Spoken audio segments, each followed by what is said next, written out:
नमस्कार।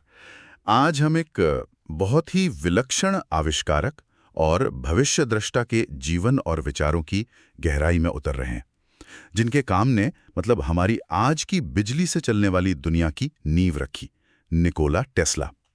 हमारे पास विकिपीडिया से मिली कुछ जानकारी है उनके जीवन और करियर पर, और हम उसी का विश्लेषण करेंगे आज।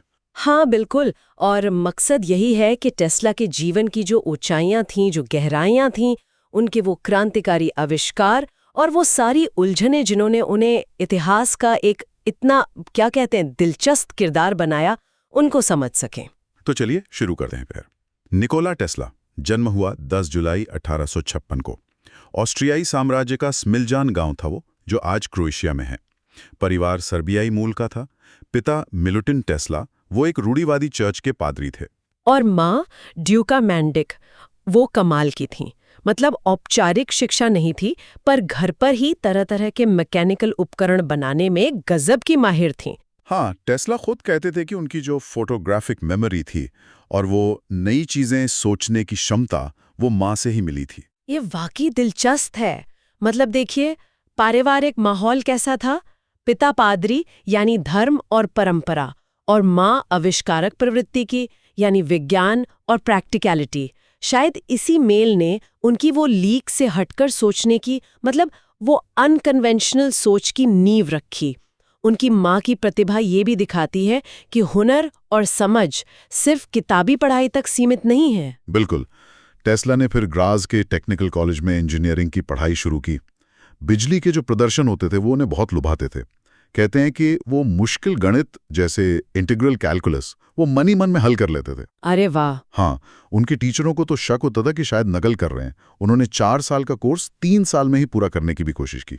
लेकिन डिग्री पूरी नहीं हुई है ना? नहीं, डिग्री पूरी नहीं हुई। तीसरे साल तक आते आते शायद जुए की लत लग गई थी, तो पढ़ाई में पिछड़ गए और दिसंबर 1878 में ग्रास छोड़ दिया। एक समय तो ऐसा भी आया कि वो गायब ही हो गए। दोस्तों, परिवार वालों को पता ही नहीं था कहाँ है। अच्छा। हाँ, पिता को बाद में पता चला। उन्हें घर वापस लाने की कोशिश की, पर कुछ समय बाद ही उनके पिता का निधन हो गया। मुश्किल दौर रहा होगा। बहुत। फिर यूरोप में कुछ वक्त काम किया। बुडापेस्ट टेलीफोन एक्सचेंज में भी नौकरी की। फिर पेरिस गए और वहां से 1884 में पहुंच गए अमेरिका, और यहां उनकी मुलाकात हुई थॉमस एडिसन से। हाँ, एडिसन। और उन्होंने एडिसन की मशहूर एडिसन मशीन वर्क्स में काम करना शुरू कर दिया। और यहीं से वो मशहूर किस्सा जुड़ा है ना, बोनस वाला। हाँ, वही।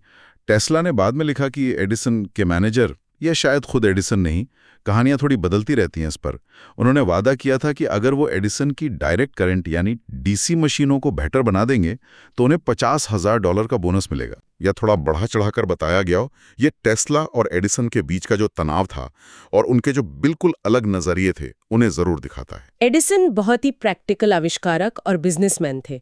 उनका ध्यान फौरन काम आने वाले सॉल्यूशंस पर रहता था। हाँ, जो बाजार में बिक सके। बिल्कुल। दूसरी तरफ टेस्ला ज्यादा आइडियलिस्ट थे, एक दूर के सोचने वाले विजनरी। उनके विचार अक्सर अपने समय से बहुत आगे होते थे। तो इस कथित बोनस विवाद के बाद क्या हुआ? टेस्ला ने सिर्फ 6 महीने में ही एडिसन की कंपनी छोड़ दी। तो ये सिर्फ एक मजाक था, या ये उस दौर के इंडस्ट्रियल माहौल या शायद एडिसन के व्यक्तित्व के बारे में कुछ बताता है? शायद दोनों बातें। हो सकता है उस दौर में वादे तोड़ना या चालाकी से काम निकालना आम हो, और एडिसन अपनी जिद और कारोबारी समझ के लिए जाने भी जाते थे।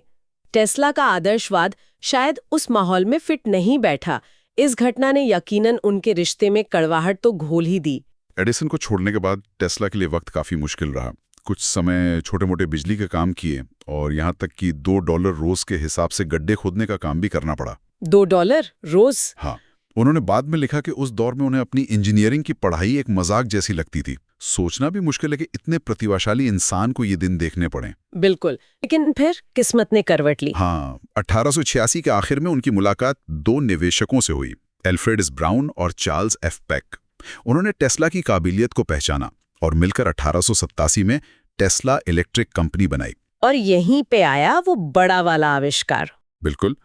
1887 में टेस्ला ने ऑल्टरनेटिंग करंट यानी एसी पर चलने वाली इंडक्शन मोटर बनाई। ये डिजाइन अपने आप में एक क्रांति थी। क्यों? क्योंकि ये मोटर खुद ब खुद स्टार्ट हो जाती थी और इसमें कम्यूटेटर नहीं था। हाँ, ये कम्यूटेटर वाली बात समझना जरूरी है। ये मोटर में एक घूमने वाला स्विच जैसा होता है जो करंट की दिशा बदलता है, लेकिन इसमें अक्सर चिंगारियां निकलती हैं, ये घिल भी जल्दी जाता है, मतलब बार बार रखरखाव की जरूरत पड़ती है। अच्छा। टेस्ला की मोटर में झंझट ही नहीं था, ज्यादा भरोसेमंद, ज्यादा टिकाऊ, और ये वही सिद्धांत था जिसके बारे में टेस्ला का दावा था कि उन्होंने 1882 में ही सोच लिया था। तो इस एसी मोटर का असल महत्व क्या था? मतलब क्यों ये इतनी बड़ी बात थी? एसी इंडक्शन मोटर और इससे जुड़ा जो पॉलीफेज सिस्टम था, यानी कई फेज वाले एसी करंट का सिस्टम, ये टेस्ला के सबसे बड़े योगदानों में से है। इन्होंने बिजली को बहुत लंबी दूरियों तक आसानी से और कम नुकसान के साथ भेजना मुमकिन कर दिया। अच्छा, ये एडिसन के डीसी सिस्टम से अलग था। हाँ, यही एडिसन के डायरेक्ट करंट डीसी सिस्टम की सबसे बड़ी कमी थी। वो ज्यादा दूरी तक कारगर नहीं था, बिजली का लॉस बहुत होता था। जॉर्ज वेस्टिंगहाउस, जो खुद एसी टेक्नोलॉजी के बड़े हिमायती थे, उन्होंने फौरन इस आविष्कार की अहमियत समझ ली। तो वेस्टिंगहाउस ने क्या किया? 1888 में वेस्टिंगहाउस ने टेस्ला के एसी पेटेंट को लाइसेंस करने का सौदा किया। इसमें $60,000 नकद और स्टॉक तो थे ही, साथ में हर एसी हॉर्स पावर बिजली पैदा होने पर टेस्ला को $2.50 की रॉयल्टी मिलनी थी। $2.50 प्रति हॉर्स पावर, ये तो काफी बड़ी डील लगती है। हाँ, और वेस्टिंगहाउस ने टेस्ला को $2,000 महीने की तनख्वाह पर 1 साल के लिए अपनी पिट्सबर्ग लैब में सलाहकार भी रख लिया। लेकिन ये सफर भी आसान नहीं था, है ना? वो वॉर ऑफ करंट्स वाली बात। बिल्कुल। एडिसन डीसी के पक्के समर्थक थे और उन्होंने एसी के खिलाफ एक जबरदस्त मुहिम छेड़ दी, जिसे करंट्स का युद्ध कहा गया। इसमें एसी को खतरनाक साबित करने की हर कोशिश की गई, यहाँ तक कि जानवरों को सबके सामने एसी करंट से मारने जैसे डरावने प्रदर्शन भी किए गए। बाप रे। हाँ, और इसी बीच वेस्टिंगहाउस की कंपनी गंभीर आर्थिक संकट में फंस गई, खासकर 1990 के वित्तीय पैनिक के बाद। तो कंपनी पर दबाव बढ़ गया होगा? बहुत ज्यादा। 1891 की शुरुआत में वेस्टिंगहाउस ने टेस्ला को अपनी मुश्किलों के बारे में साफ-साफ बताया। कंपनी पर कर्ज चुकाने का भारी दबाव था और जो नए निवेशक थे वो चाहते थे कि कंपनी खर्चे कम करें, खासकर टेस्ला को दी जाने वाली रॉयल्टी। क्योंकि उस समय टेस्ला की मोटर उतनी चली नहीं थी। हाँ, उस समय टेस्ला की मोटर व्यावसायिक रूप से उतनी सफल नहीं हुई थी और उसको चलाने के लिए ज़रूरी पॉलीफेज सिस्टम भी आम नहीं थे। वेस्टिंगहाउस ने टेस्ला से कहा कि देखो, अगर तुम निवेशकों की शर्तें नहीं मानते तो कंपनी का कंट्रोल मेरे हाथ से निकल जाएगा और फिर तुम्हें अपनी रॉयल्टी के लिए बैंकरों से जूझना पड़ेगा। तो टेस्ला ने क्या किया? शायद ये सोचकर कि वेस्टिंगहाउस का टिका रहना उनके आविष्कार के भविष्य के लिए ज़्यादा ज़रूरी है, टेस्ला ने एक बहुत बड़ा, मतलब बहुत ही बड़ा कदम उठाया। उन्होंने वेस्टिंगहाउस को अनुबंध के रॉयल्टी वाले हिस्से से मुक्त करने पर सहमति जता दी। क्या मतलब भविष्य में मिलने वाली करोड़ों की रॉयल्टी उन्होंने छोड़ दी? हाँ, बिल्कुल छोड़ दी। बाद में वेस्टिंगहाउस ने टेस्ला के पेटेंट को $2,16,000 के एकमुश्त भुगतान में खरीद लिया। ये तो बहुत बड़ी कुर्बानी थी। क्या ये उनकी व्यावसायिक नासमझी थी या अपने विजन पर अटूट विश्वास? शायद दोनों का मिश्रण। टेस्ला पैसे से ज्यादा अपने काम को महत्व देते थे, ये तो साफ है। उन्हें यकीन था कि एसी ही भविष्य है और वेस्टिंगहाउस उसे आगे बढ़ा सकते हैं। लेकिन ये भी कहा जा सकता है कि शायद वेस्टिंगहाउस ने स्थिति का थोड़ा फायदा उठाया, ये जानते हुए कि टेस्ला के पास मोलभाव करने के ज्यादा विकल्प नहीं थे। ये उनके चरित्र का एक जटिल पहलू दिखाता है। शानदार दिमाग, पर शायद कारोबारी दुनिया की चालों से थोड़े अनजान। खैर, एसी पेटेंट से जो पैसा मिला उसने टेस्ला को आर्थिक रूप से आजाद कर दिया। अब वो अपने दूसरे आइडियाज पर खुलकर काम कर सकते थे। उन्होंने न्यूयॉर्क शहर में कई लैब्स खोली और यहीं जन्म हुआ टेस्ला कॉइल का। हाँ, टेस्ला कॉइल। ये क्या चीज थी असल में? ये एक खास तरह का ट्रांसफॉर्मर था जिसमें एयर कोर होता था। ये बहुत ज्यादा हाई वोल्टेज, कम करंट वाली और हाई फ्रीक्वेंसी एसी पैदा कर सकता था। आसान भाषा में कहें तो ये बिजली को बिना तार के भेजने के एक्सपेरिमेंट्स की चाबी थी और उन्होंने कर दिखाया। इसी कॉइल का इस्तेमाल करके टेस्ला ने वायरलेस लाइटिंग का प्रदर्शन किया, बिना किसी तार के गैस डिस्चार्ज ट्यूब्स और बल्ब जलाकर दिखाएं। सोचिए, उस जमाने में ये किसी जादू से कम नहीं लगा होगा। बिल्कुल। और 1893 में शिकागो में हुआ वर्ल्ड्स कोलंबियन एक्सपोजिशन, यानी विश्व कोलंबियाई प्रदर्शनी, उसने तो एसी की जीत पक्की कर दी। वेस्टिंगहाउस ने पूरे मेले को टेस्ला के पॉलीफेज एसी सिस्टम से रोशन किया। अच्छा। हाँ, इसने जनता के मन से एसी के खतरनाक होने का डर काफी हद तक निकाल दिया और उसकी क्षमता साबित कर दी। टेस्ला ने खुद वहां 1 हफ्ते तक वायरलेस लाइटिंग के हैरत अंगेज प्रदर्शन किए और वहीं उन्होंने ऐलान किया कि वो न सिर्फ सिग्नल बल्कि शायद बिजली भी बिना तारों के दुनिया में कहीं भी भेज सकते हैं। इसी सपने को पूरा करने के लिए टेस्ला 1899 में कोलोराडो स्प्रिंग्स गए। वहां उन्होंने एक हाई एल्टीट्यूड लैब बनाई। यहाँ उन्होंने लाखों वोल्ट बिजली के साथ प्रयोग किए 135 फीट तक लंबी कृत्रिम बिजलियां पैदा की। 135 फीट? हाँ, कहते हैं एक बार तो गलती से उन्होंने पास के पावर स्टेशन का जनरेटर ही उड़ा दिया था। ओहो। और यहीं कहानी में एक और अजीब रहस्यमयी मोड़ आता है। कौन सा? टेस्ला ने दावा किया कि उन्होंने अपनी लैब में कुछ ऐसे असामान्य सिग्नल पकड़े हैं जो शायद किसी दूसरे ग्रह से आ रहे हों। दूसरे ग्रह से मतलब एलियंस? हाँ, मंगल या शुक्र से। उन्होंने 1901 के एक लेख में प्रवासी ग्रहों से बात करना शीर्षक से इसका जिक्र भी किया। यह आज भी बहस का विषय है कि वो सिग्नल असल में क्या थे। ये तो वाकई अजीब है। खैर, कोलोराडो स्प्रिंग्स के प्रयोग उनके अगले बड़े प्रोजेक्ट का आधार बने, है ना? हाँ, उनका सबसे महत्वाकांक्षी प्रोजेक्ट वार्डनक्लिफ टावर। ये न्यूयॉर्क के लॉन्ग आइलैंड में बनाया जा रहा एक विशाल टावर था। मकसद था पूरी दुनिया में बिना तार के संदेश भेजना और शायद बिजली भी। और इसके लिए फंडिंग कहाँ से आई? उस समय के सबसे बड़े फाइनेंसरों में से एक जेपी मॉर्गन। उन्होंने शुरुआत में इसमें $1.5 लाख का निवेश किया, जिसके बदले उन्हें टेस्ला के वायरलेस पेटेंट में 51% हिस्सेदारी मिली। $1.5 लाख? बड़ा निवेश था। हाँ, लेकिन टेस्ला की किस्मत ने एक बार फिर पलटा खाया। दिसंबर 1901 में गुग्लिल्मो मार्कोनी ने अटलांटिक के पार पहला वायरलेस टेलीग्राफ सिग्नल भेज दिया, सिर्फ अक्षर एस। मार्कोनी ने? हाँ, मार्कोनी का सिस्टम टेस्ला के भव्य, जटिल और महंगे विजन के मुकाबले कहीं ज्यादा सरल और सस्ता था।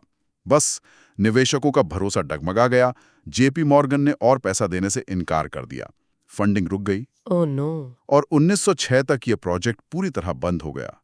टावर कभी पूरा नहीं हो पाया। ये टेस्ला के लिए एक जबरदस्त झटका रहा होगा, शायद उनके जीवन की सबसे बड़ी हार। इसने ना सिर्फ उन्हें आर्थिक रूप से तोड़ दिया, बल्कि शायद मानसिक रूप से भी।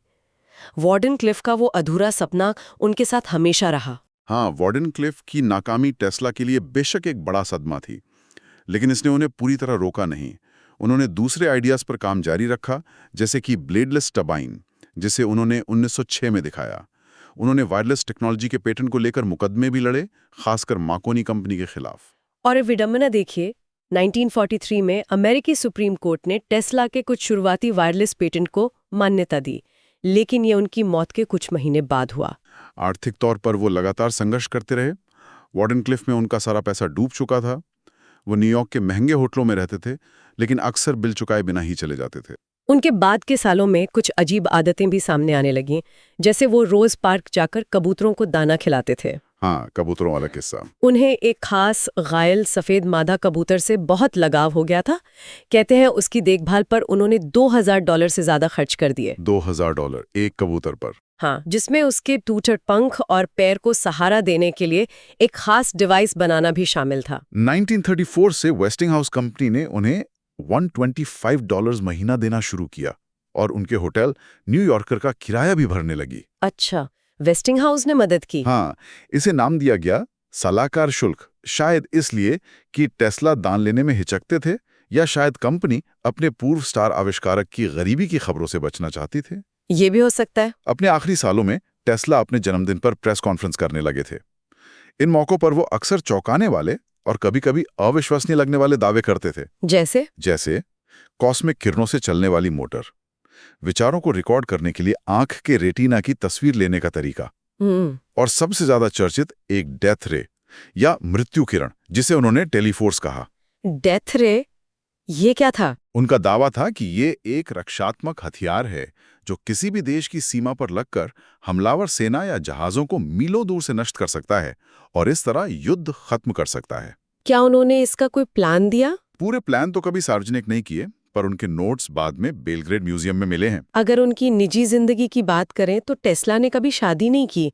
वो मानते थे कि ब्रह्मचर्य उनकी वैज्ञानिक सोच के लिए जरूरी है। हाँ, अविनाहित रहे। उनके दोस्त थे जिनमें मार्क ट्वेन जैसे मशहूर लेखक भी शामिल थे। Mark Twain? वाह। हाँ, और उन्हें पूर्वी दर्शन में भी काफी रुचि थी, खासकर स्वामी विवेकानंद से मिलने के बाद वेदांत में। उन्होंने आकाश और प्राण जैसे संस्कृत शब्दों का इस्तेमाल करते हुए पदार्थ और ऊर्जा के संबंध पर लेख भी लिखे। यह दिलचस्प है। उनके वैज्ञानिक विचार भी कई बार मुख्यधारा से अलग थे, है ना? हाँ, बिल्कुल। जैसे वो इस बात से सहमत नहीं थे कि परमाणु छोटे छोटे कणों जैसे इलेक्ट्रॉन से बने होते हैं। वो इलेक्ट्रॉन के अस्तित्व पर ही सवाल उठाते थे। आइंस्टीन के सापेक्षता के सिद्धांत के भी वो आलोचक थे। हाँ, थ्योरी ऑफ रिलेटिविटी के बड़े आलोचक थे। उनका मानना था कि स्पेस या अंतरिक्ष मुड़ नहीं सकता, क्योंकि उसकी कोई प्रॉपर्टीज यानी गुण ही नहीं हो सकते। उन्होंने अपनी खुद की गुरुत्वाकर्षण का गतिशील सिद्धांत यानी डायनामिक थ्योरी ऑफ ग्रेविटी बनाने का भी दावा किया, लेकिन उसका कोई विस्तृत ब्यौरा उनके लेखों में कभी नहीं मिला।